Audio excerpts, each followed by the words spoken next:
There's a trap built into the way most people think about money. The harder you work, the more you earn. The more you earn, the richer you get. It sounds completely logical. It's almost completely wrong. My name is Dave Reveal, and I spend way too much time thinking about the systems behind money, the ones nobody explains in school, the ones your employer definitely isn't going to tell you about, and the ones that are quietly shaping your financial future whether you understand them or not. If you've ever worked harder, earned more, and still felt like you were falling behind, this video is going to explain exactly why. Hit that subscribe button and give this a thumbs up if it helps you see something you hadn't seen before. Let's start with the belief itself, because this is where the trap begins. From the time most people are old enough to understand money, they're taught one core idea: work hard, earn more, get rich. It's the foundation of the American dream, the premise behind every promotion you've ever chased, and the reason most people's entire financial strategy is simply make more money. And on the surface, it makes perfect sense. If you're struggling on $40,000, then $60,000 should fix it. If $60,000 still feels tight, then $80,000 will finally be enough. Except it doesn't work that way. Study after study shows that as income rises, spending rises at almost exactly the same rate. The financial gap that existed at $40,000 still exists at $80,000. It just has a different number on it. This phenomenon even has a name: lifestyle inflation, and it is the single most powerful force working against your financial future right now. Here's how it plays out in real life, and I want you to be honest with yourself about whether this sounds familiar. You're making $45,000 a year. Life is tight but manageable. You drive an older car, live in a modest apartment, cook at home most nights, and watch your spending carefully. Then you get a raise to $58,000. Suddenly, the old apartment feels a little small. You deserve something nicer. You've earned it. So you move somewhere bigger, adding $400 a month to your rent.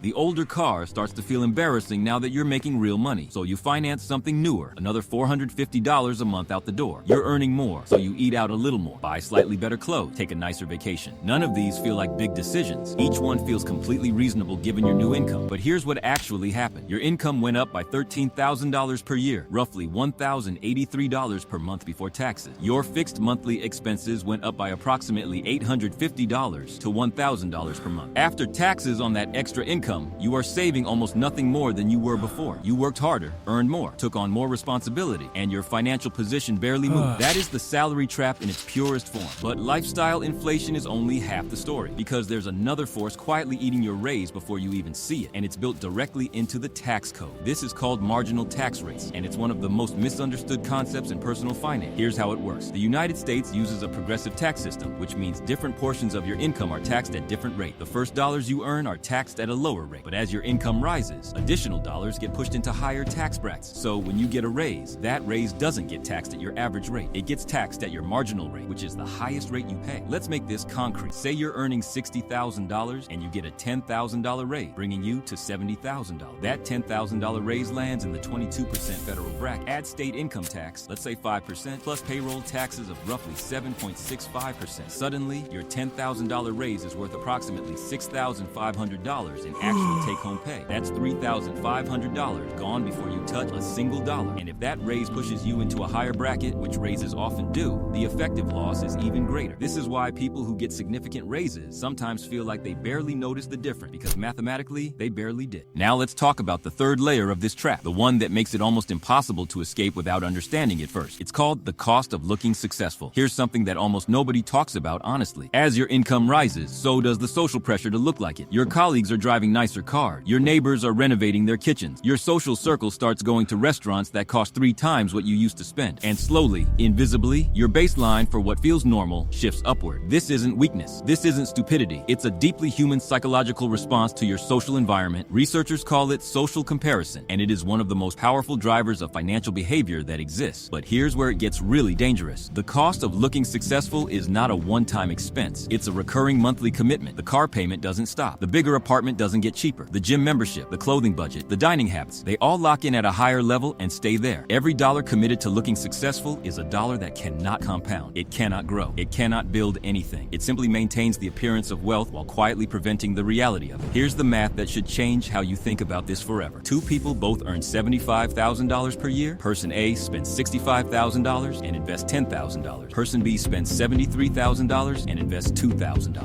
Over 30 years at an 8% average annual return, person A's $10,000 per year grows to approximately $1.2 million. Person B's $2,000 per year grows to approximately $245,000. Same income, same job market, same interest rate. Nearly $1 million difference built entirely on one decision. How much of the paycheck goes to lifestyle versus investment? And here's the part that will really sting. Person B probably looked wealthier the entire entire time. Nicer car, better apartment, more vacation, more dinners, more things, and ended up with almost 1/5 of the actual wealth. So what's the way out? Because there is one, and it's simpler than most people expect, even if it isn't easy. The exit from the salary trap is not earning more. It's decoupling your spending from your income. It's making a decision, conscious, deliberate, uncomfortable decision, that your lifestyle will not automatically expand every time your paycheck does. This is called living below your means, and it is the single most powerful wealth-building behavior that exists. Not the most exciting, not the most complex, the most powerful. Every raise you get from this point forward has two possible futures. It can become a bigger apartment and a nicer car that you forget about in 6 months. Or it can become compounding investments that grow quietly in the background and eventually generate their own income. The salary trap only works if you believe that more income automatically means more wealth. Once you understand that wealth is not what you earn, it's what you keep and grow, the trap loses its power completely. Working more will never make you richer if everything you earn gets immediately consumed by a lifestyle designed to match. The treadmill speeds up, but you stay in the same place. The only move that changes the game is stepping off the treadmill entirely, deciding that your financial future matters more than the appearance of success today. Because 20 years from now, nobody is going to remember what car you drove in your 30s, but your investment account will remember every dollar you chose to put into it instead. That's the truth behind the salary trap, and now that you see it, you can't unsee it.